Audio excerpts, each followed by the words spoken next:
Sahabat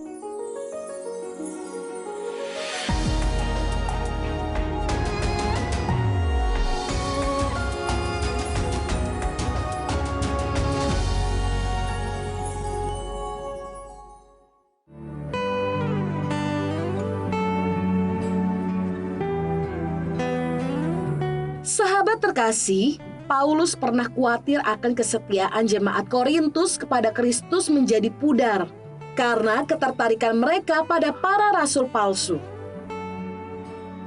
Paulus pun mengingatkan bahwa mereka sudah dipertunangkan kepada Kristus, maka mereka harus setia kepadanya. Dari sini kita harus sadar bahwa menjadi mempelai Kristus yang sejati berarti tidak lagi mencintai dunia sebagai tempat meraih kebahagiaan hidup. Hidup harus terfokus pada kerajaannya, serta membantu orang lain membangun hubungan menjadi intim dengan Tuhan. Inilah tujuan hidup kita untuk mempersiapkan diri sebagai mempelai yang suci bagi Tuhan. Halo sahabat yang baik, berjumpa lagi di program Terang Kasih. Nah, kita sudah saksikan tadi di video pembuka ini bagaimana kita ini sudah dipertunangkan dengan Yesus sama mempelai itu, dan kita sudah menjadi mempelainya Kristus ya. Sehingga kita harus fokus hidup sesuai dengan kehendak Tuhan. Dan tema kita hari ini adalah kita adalah mempelai Kristus. Nah, sahabat yang baik, mari kita berdoa ya supaya hari ini firman ini benar-benar menjadi berkat bagi kita dan membuat hidup kita berubah. Bapa, kami bersyukur Kau mengingatkan kami bahwa kami adalah mempelainya Kristus. Kami hari ini siap untuk menerima firman-Mu yang akan menguduskan kami, mengubah kami, dan mempersiapkan kami sebagai mempelai-mempelai-Mu di akhir zaman ini. Di dalam nama Yesus kami berdoa. Amin. Amin. Sebelum kita membaca firman Tuhan, mari kita katakan apa kata Tuhan tentang diri kita. Bahwa saya spesial di mata Tuhan.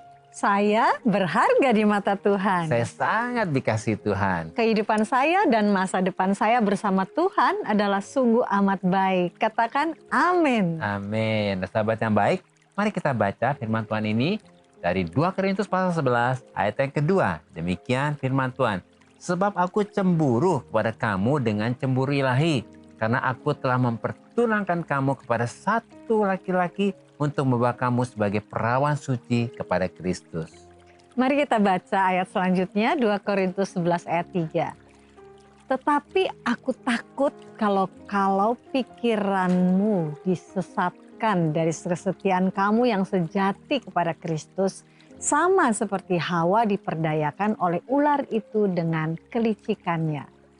Nah, firman Tuhan mengatakan bahwa identitas, status, dan posisi kita sebagai orang-orang percaya yang ada di dalam Kristus adalah sudah dipertunangkan dengan Kristus. Artinya, kita sudah menjadi mempelainya Kristus atau kekasihnya Kristus yang sudah dikuduskan dan siap untuk dipertemukan dengan Kristus sebagai mempelai pria. Jadi Paulus mengingatkan kita bahwa sebagai mempelainya Kristus di masa akhir zaman ini, supaya jangan sampai pikiran kita disesatkan dari kesetiaan kita yang sejati kepada Kristus. Sehingga kita menjadi sama seperti Hawa yang diperdayakan oleh ular itu dengan kelicikannya.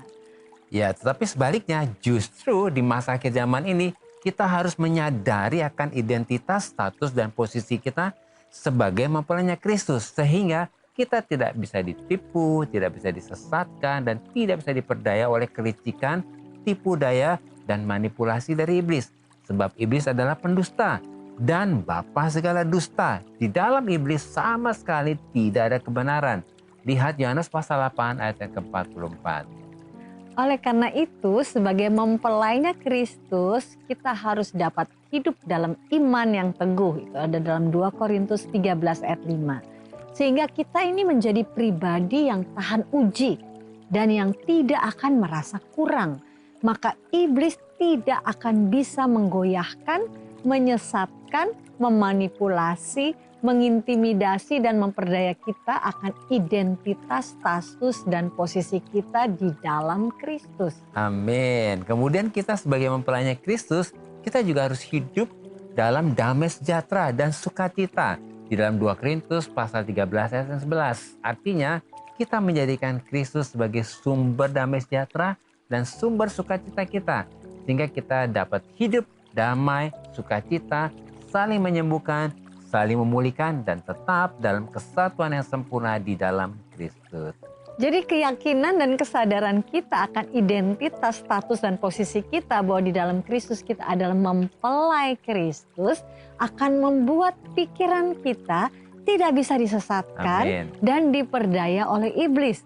Sehingga di masa akhir zaman ini kita menjadi mempelai Kristus yang sepenuh hati setia kepada Kristus dan yang murni mengasihi Kristus. Amin. Nah, ini menarik ya, yang sepenuh hati setia kepada Kristus dan murni mengasihi Kristus. Oleh karena itu, sebagai mempelainya Kristus, kita harus selalu percaya, mengerti, dan menyadari bahwa kita sangat dikasihi, kita berharga, dan kita mulia di mata Tuhan, sehingga kita tidak perlu lagi meragukan kasih Tuhan yang begitu besar kepada kita, sebab Tuhan yang lebih dahulu mengasihi kita, bukan kita yang lebih dahulu mengasihi Tuhan. Dan bagian kita sebagai mempelainya Kristus adalah meresponi kasih-Nya yang sudah ditunjukkan, dibuktikan, dan diberikan kepada kita, yaitu dengan kita intim dan melekat kepada Tuhan. Kemudian kita selalu bersyukur dan bersukacita di dalam segala hal dan segala situasi. Sehingga kasih dan kemuliaan Kristus akan terpancar melalui kehidupan kita sebagai mempelainya Kristus. Amin. Ya, terpancar kasih dan kemuliaan Kristus itu ya. Nah, sahabat yang baik, mari kita baca firman Tuhan ini dalam Wahyu 21 ayat yang ke-9. Demikian firman Tuhan. Maka datanglah seorang dari ketujuh malaikat yang memegang ketujuh cawan yang penuh dengan ketujuh malapetaka terakhir itu. Lalu ia berkata kepadaku, katanya, marilah ke sini, aku akan menunjukkan kepadamu pengantin perempuan, mempelai anak domba. Yesus adalah sang mempelai anak domba. Sedangkan kita adalah sang pengantin perempuan. Pada masa akhir zaman ketika segala sesuatu digoncangkan, maka kita sebagai mempelainya Kristus justru akan diselamatkan dari goncangan yang akan terjadi. Lalu kita dipertemukan dan dipersatukan dengan Kristus sang mempelai anak domba. Amin. Wah, luar biasa ya, kita justru diluputkan sebagai mempelainya ya.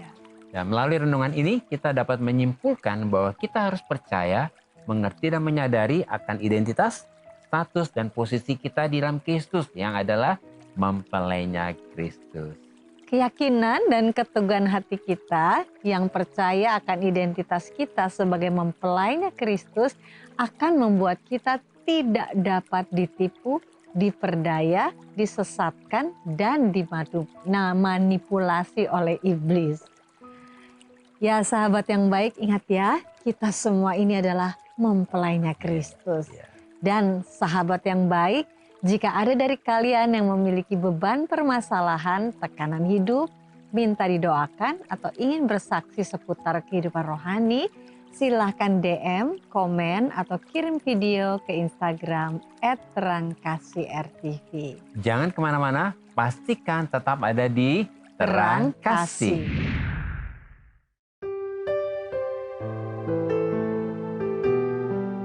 Sahabat yang baik, saya akan membacakan renungan firman Tuhan untuk terang hari ini. Mari kita buka Alkitab kita akan sama-sama baca dari Wahyu pasal ke-19 ayat yang ke-7 sampai dengan yang ke-8. Demikian firman Tuhan. Marilah kita bersukacita dan bersorak-sorai dan memuliakan Dia, karena hari perkawinan anak domba telah tiba dan pengantinnya telah siap sedia. Dan kepadanya dikaruniakan supaya memakai kain linan halus yang berkilau-kilau, yang putih bersih. Linan halus itu adalah perbuatan-perbuatan yang benar dari orang-orang kudus. Firman Tuhan mengatakan dalam Alkitab bahwa kitab Wahyu bahwa saatnya akan tiba di masa akhir zaman ini, bahwa akan ada sukacita dan sorak-sorai yang besar di surga, sebab pesta perkawinan anak domba telah tiba dan pengantinnya telah siap sedia. Siapakah dia pengantinnya yang telah siap sedia ini? Dia adalah orang-orang yang sudah ditebus dan dikuduskan oleh Tuhan. Dan kepadanya sudah dikaruniakan supaya memakai kain linan halus yang berkilau-kilauan dan yang putih bersih. Di mana Ringan halus ini adalah perbuatan-perbuatan yang benar dari orang-orang kudusnya. Oleh karena itu, di masa akhir zaman ini, kita harus memegang teguh dan menghidupi identitas kita sebagai mempelainya Kristus. Sehingga kita dapat bangkit sebagai pemenang di masa akhir zaman ini dan kita tidak dapat ditipu, disesatkan, diperdaya, dan dimanipulasi oleh iblis. Tuhan memberkati.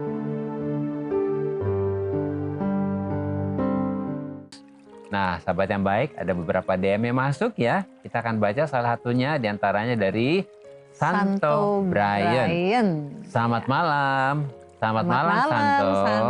Ya, saya mau cerita tentang istri saya. Kadang saya suka dapat kejutan-kejutan terkait keuangan dari istri saya. Saya tahu niatnya baik. Pernah ada satu waktu anak kami perlu tambahan biaya sekolah yang harus dipenuhi. Waktu itu saya belum ada uang. Tapi tiba-tiba istri saya bilang, dia ada uang. Saya heran, uang dari mana? Dia bilang ada uang simpanan yang dia kumpul-kumpulin. Yang saya mau tanyakan, apakah ini salah? Seolah tidak ada keterbukaan antara saya dan istri. Apakah itu termasuk kebohongan dalam rumah tangga? Mohon penjelasannya. Terima kasih Santo. Terima kasih, Santo. Buat kerinduannya untuk mau kejelasan ya. Iya. Gitu. Silakan sayang ya. Iya. Memang kalau kita lihat ya, ini dari suara istri. kita lihat dari pertanyaan Santo, dari apa yang diutarakan oleh Santo ya, memang seringkali termasuk saya gitu ya, termasuk saya sebagai seorang istri, kan ada rasa juga ingin membantu suami, maksudnya begini, jadi kadang-kadang ada uang lebih, misalnya uang belanja atau apa, dikumpulkan gitu ya, maksudnya ditabung gitu ya. Kenapa? Maksudnya adalah supaya kalau nanti satu saat ada sesuatu yang kebutuhan darurat, dana itu yang dikumpulkan itu bisa dipergunakan gitu, bisa buat menolong ya. Dan kadang-kadang juga saya terus terang sebagai seorang istri menyisihkan uang itu misalnya untuk nanti kalau suami saya ulang tahun gitu ya. Itu juga surprise itu. Saya bisa bikin surprise, kejutan gitu ya. Nah, kalau dalam hal Santo ini boleh nggak bicara dari hati ke hati, terbuka gitu ya, terbuka dan dengan satu pengertian dan maksud atau dengan satu pemikiran bahwa ini istri mungkin seperti saya tadi itu menyisihkan gitu, dan nggak gampang loh menyisihkan seperti itu loh. Mesti juga puter puter otak lah istilahnya, puter gimana ya supaya bisa hemat, gimana ya bisa. Jadi jangan negatif dulu. Maksudnya. Kadang-kadang istri suka ada inisiatif seperti itu, tapi maksudnya baik, maksudnya untuk bisa mendukung suami gitu ya, atau bikin surprise dan nggak mau merepotkan, bikin surprise untuk suami waktu ulang tahun gitu ya, kamu kan juga gitu ya. Jadi waktu ulang tahun kok saya ada uang ya, oh ternyata itu ketika saya menyisihkan, kumpulkan untuk membuat dia senang gitu ya di hari ulang tahunnya. Oleh sebab itu sekali lagi Santo, biarlah daripada kita berasumsi, beropini, boleh tidak sebagai kita anak Tuhan, kita hidup benar di hadapan Tuhan, dan tadi juga kita adalah mempelainya Kristus, kita mempersiapkan diri kita, hati kita untuk menjadi mempelai yang benar-benar berkenan di hadapan Tuhan. Gitu ya. Jadi boleh tanyakan dari hati ke hati, terbuka dengan bijaksana ya, bukan dengan satu sikap yang menuduh atau curiga, tapi boleh nggak tanya gitu ya, boleh nggak saya tanya, bahkan kasih penghargaan dulu. Kasih terima kasih, kamu luar biasa ya, terima kasih buat apa yang kamu lakukan. Dan juga dengan hal itu mungkin istri jadi bisa aman, bisa terbuka ya, apa yang selama ini dia lakukan untuk menjawab kebutuhan rumah tangga gitu ya, yang mungkin kebutuhan-kebutuhan darurat seperti itu ya. Sebab firman Tuhan bilang, biarlah kita saling membangun. Sehingga dalam pernikahan kita juga bisa saling menyembuhkan juga. Ya, gitu. Oke, baik. Kita doa ya, silakan sama berdoa. Bahkan juga untuk sahabat yang baik yang lain yang mungkin ya mirip-mirip lah istilahnya permasalahannya dengan jangan curiga ini.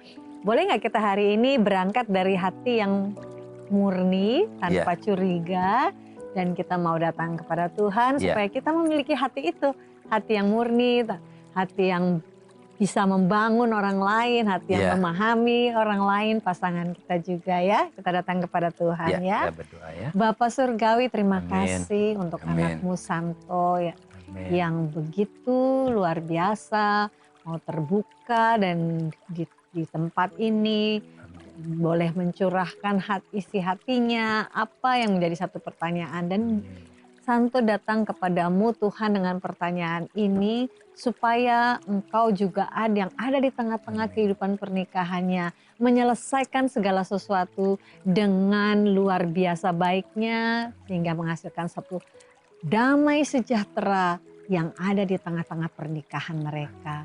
Terima kasih Tuhan, hari ini anugerah-Mu turun atas Santo Tuhan, supaya diberikan hati yang bisa mengerti dan membangun istrinya, bahkan tanpa curiga sedikit pun, dan percaya sepenuhnya kepadamu bahwa Engkau ada di tengah-tengah kehidupan pernikahan mereka.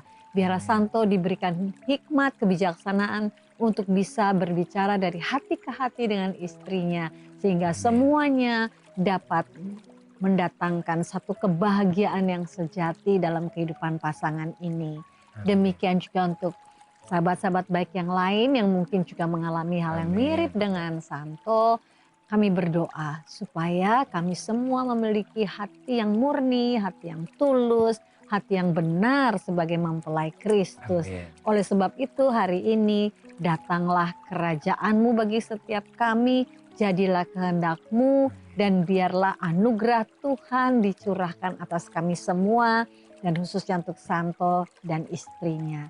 Terima kasih Bapa, di dalam nama Yesus kami berdoa dan mengucap syukur. Amin. Amin. Nah, yang berikutnya kita akan baca ya dari Hendrik William. Pak Agus dan Bu Mala, kemarin saya menemukan uang di jalan yang agak lumayan. Ini masih saya simpan karena tidak ada keterangan. Menurut Bapak dan Ibu, lebih baik saya kasih persembahan gereja apa saya sumbangkan atau donasikan ke yang lebih membutuhkan. Mohon masukannya, terima kasih ya. Dan memang situasi ini jadi sulit ya. Kalau memang Hendrik atau saya panggil William ya sudah berusaha untuk mencari informasi apakah betul uang ini tidak ada pemiliknya ya. Dan tentunya ini menjadi tanggung jawab kita kalau kita menemukan uang seperti ini ya. Dan akan lebih bijaksana kalau bisa ada ada informasi yang jelas ya. Karena di sini kan nggak tahu ketemunya di mana, lokasinya di mana gitu ya. Nah, pertanyaannya berikutnya adalah apakah dipersembahkan ke gereja atau donasi kayak gitu ya. Nah, jadi ini kembali kepada hati nurani, saya kira begitu. Karena Tuhan mau kita jangan mengambil yang bukan haknya seperti itu. Jadi biarlah hari ini Hendrik berdoa kepada Tuhan, Tuhan apa nih harus kita lakukan ya. Karena kita kembalikan semua kepada Tuhan. Jadi bersyukur sih Hendrik ini maksudnya mau dikembalikan kepada Tuhan ya. Iya. Jadi Tuhanlah sang pemilik. Nah berdoa apakah ke gereja atau ke donasi sumbangan yang dibutuhkan, biar Tuhan yang pimpin di hatinya ya. Dari kamu bisa amin. Ini ya. Iya, Hendrik luar biasa ya ketika hati nurani Hendrik ini benar-benar menyadari bahwa ini dikatakan takut akan Tuhan, menghormati Tuhan ya. Mungkin kalau yang mendapatkan orang lain, wah udah deh dipakai aja gitu.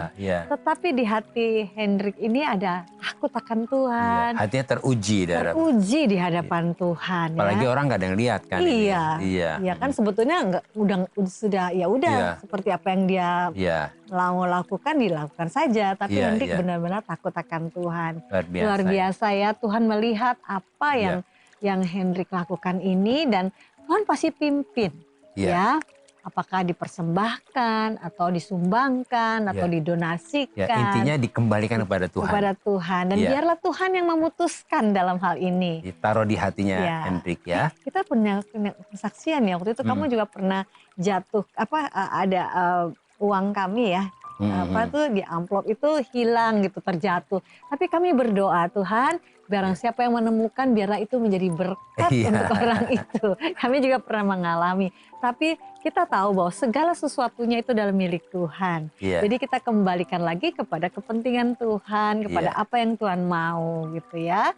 Oke. Kita berdoa ya buat Hendrik ya, dan juga buat sahabat yang baik ya, yang mungkin menghadapi situasi ini. Biarlah kejujuran, takut akan Tuhan itu lebih tinggi daripada uang. Iya, Ya. amin. Kita akan berdoa ya. Bapak, kami bawa saudara kami Hendrik ini bersyukur buat pribadinya yang takut akan Tuhan, yang mau hidup benar. Biarlah Tuhan memberikan hikmat kepada saudara kami Hendrik ini untuk mengembalikan uangnya kepada Tuhan dan memimpin dia kemana dia harus kembalikan uang ini. Biarlah kami berkata hari ini shalom untuk Hendrik, kayak berdoa Tuhan bahwa orang benar ada berkat kebenarannya. Amin. Tuhan berkati Hendrik yang telah melakukan kebenaran ini, dan Tuhan juga mencukupi kehidupannya. Di dalam nama Yesus kita berdoa. Amin. Amin. Nah, sahabat yang baik, terima kasih buat respon dan DM-DM-nya kepada kami dalam program Terang Kasih ini. Terima kasih sekali lagi ya. Dan mari saat ini kita kembali diingatkan sesuai dengan renungan kita, hal-hal apa yang perlu kita ingat supaya kita mengerti bahwa kita adalah mempelai Kristus. Yang pertama, kita harus yakin, percaya dan pegang teguh kebenaran firman Tuhan ini, bahwa di dalam Kristus identitas, status dan posisi kita adalah mempelainya Kristus. Sehingga sebagai mempelainya Kristus, kita harus percaya, mengerti dan menyadari bahwa keberadaan kita sangat berharga dan mulia di mata Tuhan, dan kita ini sangat dikasihi oleh Tuhan. Dan yang kedua, ketika kita yakin, percaya dan memegang teguh identitas kita sebagai mempelainya Kristus ini, maka iblis tidak bisa menipu, memperdaya, memanipulasi dan menyesatkan hati, pikiran, perasaan dan keinginan kita. Karena kita tahu bahwa iblis adalah pendusta dan bapa segala dusta, dan di dalam iblis sama sekali tidak ada kebenaran. Yang ketiga, ketika kita menjaga hidup kita dan menghidupi kehidupan kita sesuai dengan identitas kita sebagai mempelainya Kristus, maka pada akhir zaman ini kita akan diluputkan dari segala goncangan dunia, dan pada akhirnya kita akan dipertemukan dan dipersatukan dengan Yesus Kristus, Sang Mempelai Anak Domba.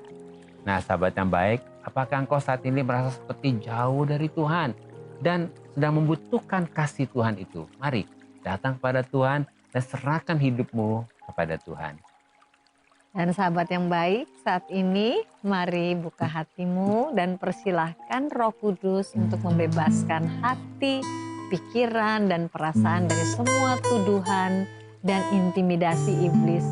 Katakan kepada dirimu bahwa aku berharga dan mulia di mata Tuhan. Aku sangat dikasihi oleh Tuhan dan aku adalah mempelainya Kristus. Katakan, aku menolak semua kebohongan dan tipu daya iblis. Mari kita datang kepadanya. Amin. Ya Tuhan, terima kasih. Hanya Kau yang ku cinta, kekasih jiwaku. Hanya Kau, Yesus, tiada yang lain.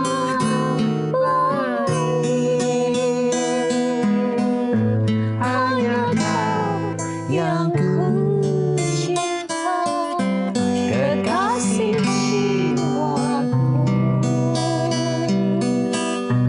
Hanya Kau, Yesus, tiada yang lain.